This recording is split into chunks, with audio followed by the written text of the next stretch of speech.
Your name, ma'am. Hi, my name is Jamie Tessier, and I live on Jackson Schoolhouse Road in Pasco. The proposed power plant is set to be built approximately 3,000 feet behind my property, and I am opposed to this. I am in favor of this bill. I do believe that we need an EFSB that has more than 3 members, and I would like to see my voting rights come into play in my own town. The reason for this is that I have 2 sons. Nathan is 12 and Evan has just turned 10. My son Evan was born with a rare genetic disorder called congenital central hypoventilation syndrome, or CCHS. CCHS is a neurological disorder that affects his breathing. He's unable to determine when his oxygen levels are too low and his carbon dioxide levels are too high. Therefore, he will not alter his breathing. Because of this, he relies on mechanical ventilation for the rest of his life. Individuals with CCHS are also at increased risk for developing certain tumors of the nervous system called neuroblastomas, ganglioneuromas, and ganglioneuroblastomas. He requires constant monitoring and trained caregivers around the clock.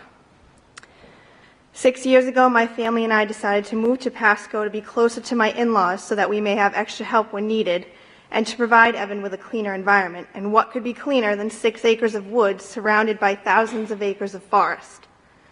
We believed this would be the healthiest environment to raise our sons, but little did we know that a few short years later, talks of a power plant being built behind us would be in the works. Here are some facts about this proposed power plant that I find most disturbing.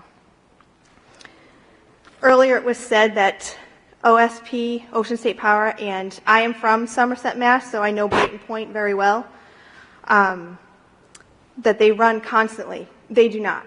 They hardly ever run between December and March, maybe a couple of times a month. In the summer, they run more often, but do not run on a daily basis every day of the year, as was stated earlier. Fact, this 1,000 megawatt power plant will be built on wetlands, destroying wildlife. It will use contaminated water to cool the system. It will be in addition to the existing 450 megawatt power plant in our town, totaling 1,450 megawatts in one town alone.